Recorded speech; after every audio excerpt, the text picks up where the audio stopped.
안녕하십시오. 암에 대해서 암은 알아보는 2부.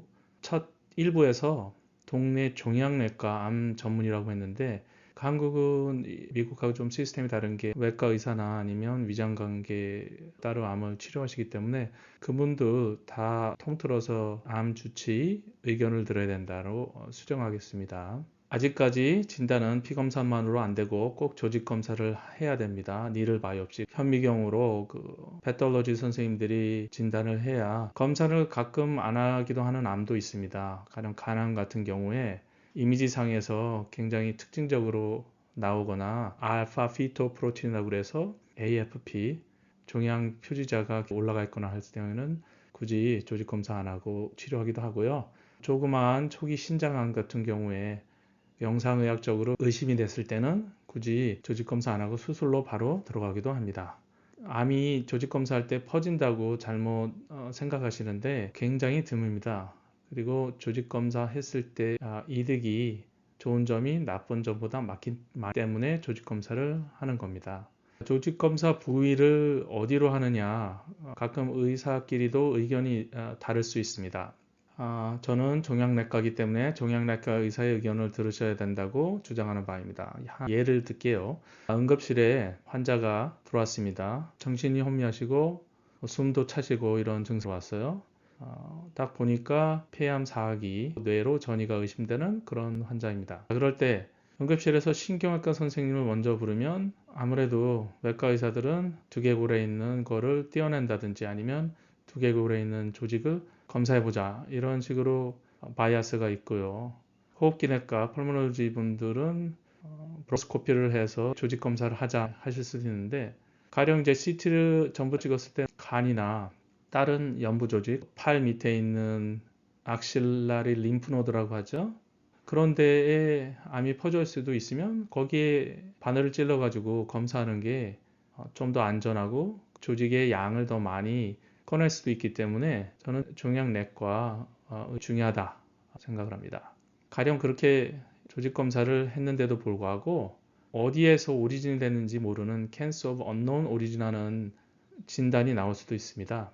그것은 암이 너무 퇴화를 했기 때문에 그럴 경우에는 패톨로지 선생님들이 마이크로스코프 내에서 봤을 때 애매하기 때문에 이제 분자학적인 테스트에 의존을 해서 가령 타입 ID나 ID 또는 캐리스 GPS AI 이런 테스트를 통해서 분자학적으로 도움을 받기도 합니다. 흔하지 않는 암 같은 경우에는 병력 선생님들이 세컨 오피니언으로 알아서들 딴 데에 보내서 자기 진단이 맞는지 이렇게 더블 체크 하시는 경우가 흔하고요. 단추가 잘 끼워져야 그리로부터 치료가 나오는 게 아니겠습니까? 그 개인형 맞춤 치료의 타겟을 찾는 것도 티슈를 가지고 그런 DNA나 RNA 변이된 것들 또는 이제 IHC로 통한 안티바디를 통한 그 어떤 그 세포막에 어떤 표지자가 있느냐 그런 거를 찾아내는 것을 티슈 베이스로 많이 합니다. 그래서 이런 여러 가지 회사가 있는데 제가 좋아하는 순서대로 하면 파운데이션 메디슨이 이제 버스턴에 있는데 이게 제일 오래됐고 이 회사에서 타겟을 많이 잘 찾아주는 것 같아요. 굉장히 유명한 회사입니다. 이런 회사도 있고요. 폐암이나 아니면 이미 진단에 조직을 슬라이드를 전부 다 써버려서 남은 게 없다 했을 때 이제 블러드 베이스로 해서 피검사로 타겟을 이제 찾아내는 그런 맞춤 치료 테스트도 일부에서 말씀드렸듯이 제일 오래됐고 많이 유명한 게 이제 가던트 360라는 회사입니다. 그리고 위에 있는 회사들도 다 이제 리퀴드 바이옵시 아니면 블러드 베이스 많이 있는데 저는 가던 360를 주로 많이 하고 있습니다. 그래서 간혹 이제 동시에 파운데이션 1 메디슨과 가던 360를 동시에 이제 오더를 하기도 합니다. 그러면 인슈런스에서 커버가 안 돼가지고 비용이 걱정이 되실 분들이 있는데 제 환자들한테 비용이 걱정이 안 되기 때문에 저는 동시에 하고 어떻게 비용 걱정을 안 하게 되냐 그거는 영업 비밀입니다. 자, 이게 파운데이션 1 메디슨에서 제 환자의 그 테스트 중에 하나인데요.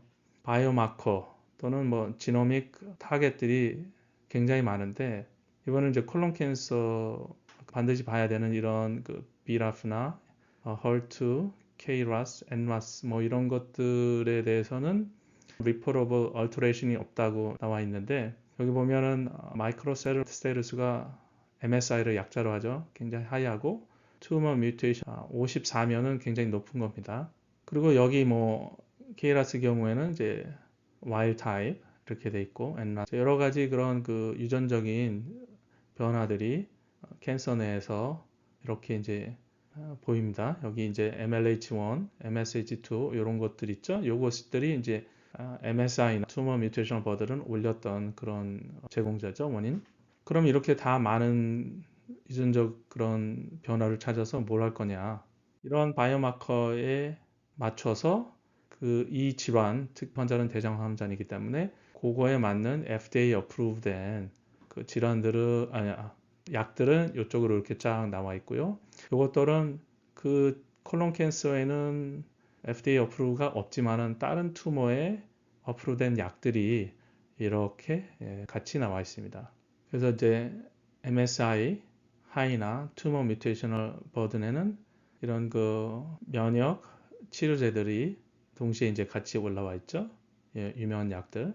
자, 그리고 이제 KRAS가 타입이었을 때 그 변이가 없었을 경우에는 세툭시맵이나 쓸 수 있다 이렇게 이제 나와 있고요. 이 변이에 대해서는 FDA 어프로브 됐거나 아니면 캔서에 어프로브 안 됐더라도 약이 없습니다. 그래서 뭐 아직까지 현재로서는 이런 변이들을 찾아봐야 뭐 실생활 프랙티컬하게 도움이 안 되는 그런 유전적 내용입니다. 그리고 제일 많이 그 클리닉에서 제가 환자분들하고 얘기하는 것 중에 하나가 식사, 뭐 영양제, 유튜브에서 뭐 많이들 보시고 뭐 이러면 괜찮냐, 어떠냐, 뭐 굉장히 그 말이 많은데 간단하게 정리해 드리겠습니다. 요거는 항암제 받고 계신 중에 해당되는 내용입니다. 항암제 뭐 전이나 뭐 후에 완치되시고 나서나든지 뭐 이럴 때는 뭐 뭘 드시든지 저는 뭐 크게 상관 안 합니다만 항암 받는 중에 여러 가지 뭐 식사 어떻게 해야 되냐, 뭐 영양제 뭐 먹어야 되냐, 뭐 개구리탕, 비타민, 뭐 인삼, 무슨 약초, 뭐 한방, 뭐 저는 제 환자들이나 제 가족들한테 이런 거 안 합니다. 왜냐하면 그 안에 이제 성분이 뭐가 들어가 있는지를 몰라요. 그래서 약들 같은 경우에 특히 이제 입으로 드시는 약들 같은 경우 예를 들어서 글리백이다. 간 분해 효소하고 상호작용이 있습니다. CYP3D라고 해서 그런 상호작용에 문제가 되면 그 약의 농도가 체내에서 더 높아지거나 그래서 독점을 일으키거나 아니면 너무 낮아져서 효과가 없게 되는 그런 경우가 생기는데요. 가령 이제 자몽, 그레이프루트라고 저도 좋아하고 굉장히 일반인들 건강에 좋은 그런 과일이죠. 근데 이게 나쁘다는 게 아니라 이게 항암제, 특정 항암제를 드시는 분들 있을 때 상호작용을 일으켜서 문제가 될 수 있기 때문에 그 약을 드시는 동안은 이걸 삼가시라. 이제 그런데요. 이것을 잘못 해석하셔가지고 그 항암제를 안 드시는 분들한테도 이게 나쁘다라고 생각하시는데 그게 아닙니다. 저는 없어서 못 먹습니다. 꽤 많은 항암제들이 항비타민제입니다. 비타민이라는 건 뭐예요? 세포가 분해를 해서 잘 자랄 때 꼭 필요한 것들을 비타민이지 않습니까? 이제 그래서 비타민을 억제를 하면 성장이 억제가 되니까 이제 항암제가 되는 겁니다. 가령 예를 들어서 또는 메토트렉세이트 이게 이제 아데노카시노마에 굉장히 많이 쓰는 약인데 다 이 메커니즘들이 어떻게 되냐면 폴레이트라는 비타민 엽산의 pathway를 막혀서 안티가 이제 막는다는 얘기죠. 그래서 세포가 잘 자라나지 않게 하는 결국 비타민 억제제입니다. 그런데 비타민을 드시면 어떻게 되겠어요? 병 주고 약 주고 그런 상황이 되는 거죠.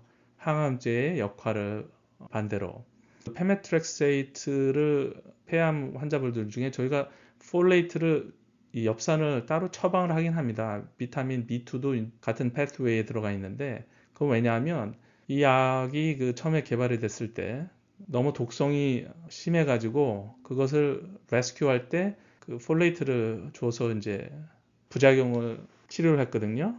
이제 거기에서 유래가 돼가지고 이 약을 쓸 때 폴레이트를 이제 보통 같이 이제 처방을 하는데 그 예를 들어서 임신을 했어요. 그러면 태아는 우리 몸에서 봤을 때 어떻게 보면 투머와 비슷한 거죠. 내가 아닌 다른 존재고 다양한 영양분을 다 빨아서 자라고 있기 때문에 이분은 임신한 게 아니라 복막으로 그 암이 퍼져가지고 그 복수가 차시고 이제 그런 케이스인데 임신했을 때 폴레이트나 비타민 드시죠. 그러면 태아가 잘 자라지 않습니까? 그러면 암 환자도 마찬가지입니다. 비타민 잘 드시고 뭐 이렇게 하면 암도 같이 잘 자라는 거예요. 왜냐? 암도 나의 조직의 일부이기 때문에. 물론 너무 식사를 못 하시고 하셔서 뭐 항암제를 못 받으실 정도로 체력이 저하돼 있을 때 하면 당연히 뭐 비타민도 드시고 이런 거 인삼도 드시고 해서 기운도 차려야 이제 항암제를 맞으시겠지만 그렇다고 해서 너무 영양제나 뭐 이런 거에 맹신하셔가지고 막 가뜩이나 돈도 많이 쓰시면서 이런 거 하시는 거 저는 반대입니다. 유튜브에 보면 비타민 치료제니 정맥 비타민 주사니 구라치시는 분들 많은데 그런 거 다 믿지 않으시면 좋겠습니다. 자, ASCO라고 이게 제일 전 세계적으로 공신력 있는 암학회 회인데요. 협회인데 운동과 식사, 체중에 대해서 이렇게 가이드라인이 있는데 뭐 여러 가지 페이퍼들 해가지고 또는 임상시험 같은 거 묶어서 봤는데 결국은 대세에 지장 없으니까 하신 대로 하셔라. 뉴트리피닉 다이어트 같은 경우도 별로 필요가 없다. 항암제 받으시면 백혈구가 떨어지지 않습니까? 그랬을 경우에 그러면 감염 위험이 높아가고 면역력이 떨어지게 해서 음식에 대해서 굉장히 좀 걱정하시는데 그것도 대세에 큰 지장 없다. 그렇지만 이제 가령 ALL이나 루케미아 환자들, 스템셀 트랜스 분들은 헤마톨로직 캔서 계신 분들은 면역력이 굉장히 약해져 계시기 때문에 그런 분들은 저는 요거와 좀 다르게 좀 조심하셨으면 하는 그런 생각인데 항암제 받고 계신 중에는 평소시대로 하셔라 그 얘기입니다. 그 전에 뭐 고기 잘 드시다가 채소만 드시는 뭐 그런 걸로 뭐 바꾸신다든지 식사를 잘 못 하실 수가 있어요. 왜냐하면 구토도 나고 식욕도 떨어지고 항암제 때문에 뭐 영양제 뭐 드셔도 되는데 너무 많이 비타민이나 이런 것들 뭐 드시지는 말라. 평상대로 드시고 그리고 뭐 갑자기 뭐 빨간 고기 안 된다고 해가지고 뭐 고기도 안 드시고 하는데 피 안에 철분도 있어서 가령 그 철결핍성 빈혈들 분들이 많이 계시는데 그거 되기도 합니다. 그냥 드시고 싶으시면 드세요. 뭐 갑자기 뭐 베지테리안 됐다고 해서 뭐 암을 더 치료 잘하고 그런 거 아니거든요. 이미 암 생겼으면 갑자기 베지테리안 된다고 해서 대세에 지장 없습니다. 차라리 이런 고기 잘 드시고 기운 차려서 항암제 잘 받는 게 더 중요하죠. 그 탈수 이렇게 잘 되시는 경우 많거든요. 물도 안 드시고 하니까. 그래서 소금 좀 따로 챙겨 드셔야 됩니다. 가령 피 속에 있는 소디움 레벨이 떨어지셔가지고 좀 문제 되시는 경우 있어요. 미국 환자분들한테 MSG 팍팍 쳐서 드시라 그렇게 얘기합니다. 뭐 MSG 안 좋지 않냐 유튜브에서 말씀하고 계시는데 MSG가 뭡니까? 모노소디움 글루타메이트. 소디움은 우리 몸 안에서 꼭 필요한 존재고요. 글루타메이트도 꼭 필요한 필수 아미노산입니다. 그래서 입맛 없을 때 팍팍 치셔가지고 입맛 좋아져서 잘 드시면 어떻습니까? 어차피 음식점에 가면 MSG 팍팍 쳐서 나오지 않습니까? 항암 중에 채식한다고 해서 생존율이 좋아지냐? 그런 거 없습니다. 그럼 스님들은 같은 암 환자인데 일반 사람들보다 암 생존율이 좋냐? 뭐 그런 데이터가 없거든요. 저는 못 들어봤습니다. 4기 암 환자분께서 폐암이다. 근데 이제 술, 담배 끊어야 되냐? 저는 뭐 굳이 끊지 않아도 된다고 봅니다. 저의 이 말에 충격을 받으시면 안 되겠습니다. 이미 이제 술, 담배로 인해서 뭐 암이 걸렸다. 그럼 이거 끊는다고 해서 뭐 암이 없어집니까? 이왕 생긴 거 열심히 치료 받으시고 진짜 뭐 도저히 못 끊겠다 하면 그냥 조금씩 하세요. 뭐 술 한다고 해서 뭐 항암제 엄청나게 나쁜 영향이 있구나 뭐 그렇지 않거든요. 많이 마시지만 않으면 어느 정도 즐기셔도 됩니다. 그 담배 폐암 걸리셔서 이제 면역 항암 치료 받는데 못 끊으시는 분도 계세요. 끊으면 좋지만 도저히 못 끊겠다. 그리고 나는 이 담배 피는 게 내 인생의 낙이다. 그거 뭐 피신다고 해서 대세에 지장 없습니다. 또 담배로 인한 폐암에서 그런 분들이 면역 항암제에 더 반응 잘하고 완치율도 거 아시는지 모르겠어요. 설탕이나 탄수화물 먹으면 안 된다. 이런 것들이 에너지원이 되기 때문에 뭐 암을 잘 자라게 한다. 그런 썰이 있는데 그거다 별로 해당 없습니다. 그냥 즐기세요. 설탕 들어있는 아이스크림이나 쿠키, 빵도 드시고 탄수화물도 드세요. 태세에 지장 없습니다. 피를 뽑아보면요. 포도당이 항상 꼭 있어야 됩니다. 당뇨 환자분들 항상 포도당 가지고 다니시잖아요. 당 떨어지면 드셔야 되기 때문에. 그리고 기운도 떨어지고. 그러니까 이거를 먹든 안 먹든 이제 당뇨 환자 아니신 분들을 예를 들면 먹든 안 먹든 피에서는 포도당을 아주 타이트하게 인슐린이 컨트롤하기 때문에 특히 대세에 대해 지장 없습니다.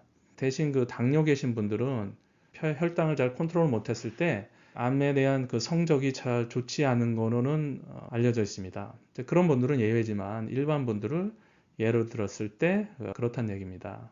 그러니까 자꾸 뭐 이거 먹지 마라 저거 먹지 마라 가족분들 핀잔 주시 마시고 그냥 칼로리 이상 1000에서 1500 이상 드시게끔 가뜩이나 지금 못 드셔서 막 체중 주시는데 본인 좋아하시는 거 드시게 놔두세요.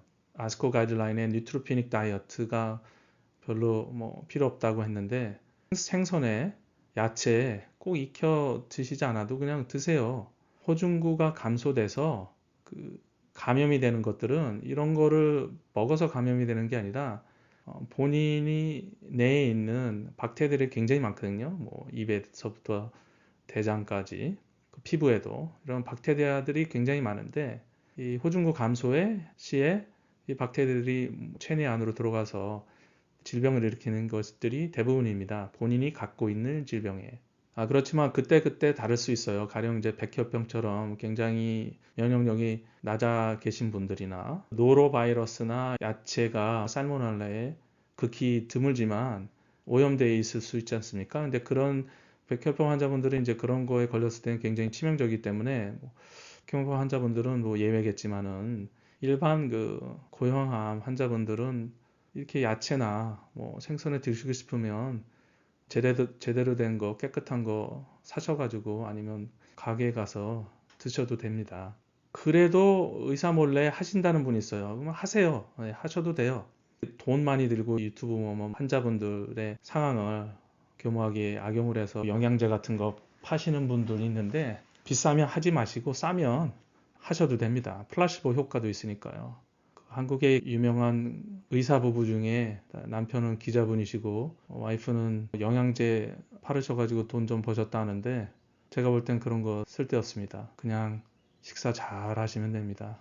저번에 신문에 보니까 아스피린이 암 치료에 굉장히 도움이 된다. 그런 얘기가 나왔습니다. 근데 언론에서 실제로 임상에서 프루브가 안 된 것들을 많이 얘기를 하시는데 임상의 전 단계 동물 실험에서 굉장히 많이 효과들 좋은 게 굉장히 많습니다. 그런데 그런 거 일일이 다 언론에서 보도하면 어떻게 보면은 별로 도움이 안 될 수도 있고 혼란이 올 수도 있습니다. 그런 식으로 생각하면 진작에 쥐하고 동물에서의 암은 다 완치됐어요. 그런데 실제 사람에서는 그런 효과가 동일하게 나타나지 않지 않습니까? 여하튼 그 아스피린은 60세 이상에서는 금지 권고가 돼 있다고. 왜냐? 위장이나 뇌출혈 위험 증가가 아스피린 효과보다는 높다고 나와 있어요. 대신 이제 이미 심장이나 뇌경색, 심근경색으로 인해서 문제가 계신 분들은 저용량 아스피린을 복용을 해야죠. 신문에서 아스피린이 T셀의 면역력을 증강을 시켜서 암의 전이를 막는다. 뭐 이런 페이퍼가 있다고 올려놨어요. 암세포가 다른 데로 메타스타사이즈, 스프레드 할 때 그 면역 어택에 굉장히 그 약하다고 이렇게 나와 있습니다. 자기네들이 진지를 구축해서 모여 있으면 면역세포의 공격에 저항을 잘 하겠죠. 그렇지만 자기 성을 떠나서 진지를 떠나서 돌격하는 그런 병사한테는 아무래도 공격하기가 쉽겠죠. 이제 아스피린은 콕스1이라는 엔자임을 억제를 해서 그러면 트롬복산 A2가 생성이 안 되게 됩니다. 특히 이제 플레이트에서 그럼으로 인해서 심근경색이나 뇌경색 때 2차 예방에 이제 쓰는 거거든요. 트롬복산 A2가 그 혈전을 일으키기 때문에. 그런데 동시에 그 트롬복산 A2가 면역 억제 효과가 있기 때문에 그게 없어지니까 아스피린을 먹음으로 인해서 그러면 그런 T셀 세포들이 이렇게 도망가는 다른 데로 퍼지는 캔서 셀들을 죽이질 못한다. 뭐 이런 이제 티오리죠. 가정. 그럼 인체에서 이게 효과가 있느냐? 그런데 이건 클리니컬 트라이얼을 하기가 되게 좀 어렵습니다. 왜냐하면 아스피린은 이미 뭐 약도 싸고 해서 제약회사에서 뭐 이거를 임상 시험을 해가지고 돈을 엄청 많이 들여서 뭐 이게 도움이 된다라고 이렇게 프루브하기가 아무도 안 할 겁니다. 그러면 이제 사람에서 진짜 도움이 되냐 안 되냐 그걸 어떻게 하냐 아마 평생 알 수가 없을 거예요. 임상 시험을 제대로 하지 않는 이상. 뭐 그러면 쓰지 말아야 되느냐? 저는 뭐 환자분한테 쓰라고 얘기합니다. 제가 암이 있어도 아마 쓸 것 같아요. 왜냐? 뭐 약값도 싸고 그거 인한 뭐 위장 출혈이라든지 그렇게 리스크가 큰 것도 아니고 또 설령 뭐 위장 출혈 됐으면은 그때 가서 이 아스피린 끊고 뭐 위산 억제제나 아니면 뭐 철분 보충하면 되니까요. 이런 경우는 쓰셔도 됩니다. 제가 볼 땐 랜덤하이 에비던스는 없지만 저는 쓰셔도 된다고 봅니다. 그전에는 증거 없으면 쓰지 말라 그러는데 왜 이때는 뭐 이거 아스피린 써도 되냐? 그거는 그때그때 달라요. 자, 그리고 이제 어느 병원으로 가야 되느냐? 큰 병원, 그렇지만 멀리 있는 병원, 아니면 접근성이 좋은 동네 병원이냐? 장단점이 있어요. 제가 있는 휴스턴만 해도 이제 큰 병원으로 굉장히 광고 많이 때리는 밀리언씩 달러씩 들이면서 그런 병원이 있어요. MD and the Sun 이렇게 제가 이런 이름으로 이제 그 옆에다가 이제 클릭 하나 차리려고 하는데 가령 난해한 수술, 뭐 간암 수술이라든지 희귀암 있지 않습니까? 뭐 살코마, 육종암, 갑상선암. 갑상선암은 한국에서는 굉장히 흔한데 미국에서는 희귀암입니다. 왜냐? 이게 건강검진에서 갑상선 다이로이드 울트라사운드로 스크린을 미국에서 안 하기 때문에 그래요. 이제 이런 수술 같은 경우는 뭐 이제 저희가 커뮤니티 호스피ટલ이라고 하는데 메디컬 센터나 다운타운에 있는 병원 내에 이제 그런 외곽에 있는 병원들을 커뮤니티 호스피ટલ이라고 하는데 그런 병원에서는 잘 다루지 않기 때문에 뭐 그럼 당연히 이제 그런 큰 병원에 가서 하시는 건 좋겠지만 흔한 암들 있지 않습니까? 대장암, 유방암 같은 경우는 뭐 이런 커뮤니티 호스피털에서도 다들 잘 하시기 때문에 뭐 굳이 안 가셔도. 그리고 이제 또 클리니컬 트라이얼에 하는 경우는 뭐 제 클리닉에서도 많이 클리니컬 트라이얼이 있지만은 주로 이제 페이즈 3 트라이얼이 많습니다. 2도 가능 있기는 한데 저 같은 경우는 커뮤니티 프랙티스이기 때문에 근데 페이즈 1 같은 경우에는 그 큰 병원에서 먼저 주로 하기 때문에 그런데 페이즈 1이 좋냐? 솔직히 전혀 도움이 안 되는 페이즈 1도 굉장히 많습니다.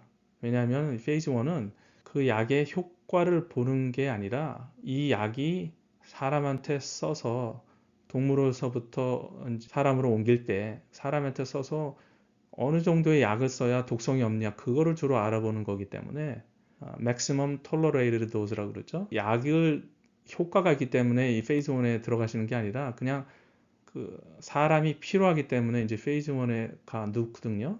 1을 많이 해봐서 아는데 페이즈 1은 진짜 아무것도 할 거 없을 때 들어가는 거라고 보시면 되겠습니다. 접근성이 좋은 병원에 가셔도 되는 게 인터넷에 다 나와 있어요. NCCN 이거 공짜입니다. 들어가서 한번 보세요. 나중에 제가 또 따로 NCCN 보는 법 영상 올리겠습니다. 치료법에 차이가 없습니다. 큰 병원이나 커뮤니티 호스피ટલ이나 자 그리고 이제 부작용 관리 가령 뭐 감염이 돼서 병원에 입원을 하셔야 되거나 탈수가 돼서 이렇게 있을 때 그 멀리 있고 하면은 가기 싫어서 안 가게 되고 집에서 버티다가 더 큰 병으로 번질 수가 있는데 폐렴이나 이렇게 아무래도 가깝거나 해서 의사를 다시 잘 볼 수 있게 되면 항암제는 치료법은 똑같은데 사후 관리, 부작용 관리가 중요한데 그런 거에 대해서 잘 될 수 있는 데서 치료받는 게 좋지 않나. 캔서의 암 전문들이 점점 몰리큘러 온콜로지로 이제 변하고 있습니다. 말기암 환자, 4기 말기암 환자인 경우에는 이제 이런 그 몰리큘러 온콜로지스트라고 해서 제가 지어낸 말인데 몰리큘러 테스트 그거에 맞는 타겟 테라피에 잘 하시는 온콜로지를 찾아가시는 게 좋겠습니다. 또 그리고 큰 병원에 있다고 그래서 의사들이 뭐 다 실력 있거나 아니면 좀 케어링한 의사가 있는 건 아닙니다. 뭐 낙하산 의사 같은 도 있지 않겠습니까? 환자 케어에 별로 뭐 관심 없고 클리니컬 트라이얼 해가지고 에스코에서 발표하고 싶어 하시는 분도 계실 수 있고 하기 때문에요. 자, 연명치료, 팔리아티브 케어, 또 뭐는 호스피스. 언제 치료를 그만두냐, 그게 누가 결정을 하는 건지 애매할 때가 있습니다. 가령 이제 병원에 입원해 계실 때, 그다음에 이제 저는 컨설턴트로서 환자를 뭐 매일 가서 보지만 주치의는 호스피탈리스트로 돼 있는 겁니다. 그랬을 때 호스피탈리스트는 병원에서 이제 빨리 디스차지 하라고 이런 프레셔가 있기 때문에 아무래도 호스피스 쪽으로 밀고 싶어 하죠. 그리고 이분들은 암 전문의가 아니지 않습니까? 그래서 이분들의 보는 시각은 포기하고 그냥 보니까 너무 시간이 지난 것 같고 뭐 희망이 없어 보이니까 포기하시라 그런 쪽이시고, 종양내과는 이런 하스나 하스피탈리스트와의 반대되는 입장이죠. 그래도 희망을 갖고 끝까지 살리려 하는 그런, 그래서 이렇게 가끔 이제 호스피스를 언제 해야 되는 거에 대해서 이제 부딪히기도 합니다. 예를 들어 보면 이제 암 치료가 굉장히 잘 돼서 뭐 암이 더 뭐 없어지고 이런 사기지만 그런 상태인데 폐렴이 걸려서 인공호흡기를 달고 계신다. 그럴 경우에는 암 사기지만은 암이 컨트롤이 잘 됐기 때문에 종양내과 입장에서는 끝까지 뉴모니아나 치료받고 해야 된다, 이렇게 주장할 수 있죠. 그런데 이제 사기암 중에서 나이도 드시고 뭐 여러 가지 치료 이미 많이 받아서 더 이상 뭐 치료할 게 없다, 뭐 그럴 경우에는 종양내과 의사지만 저희가 호스피스에 이제 동의를 하죠. 자, 항암 치료 잘 받기.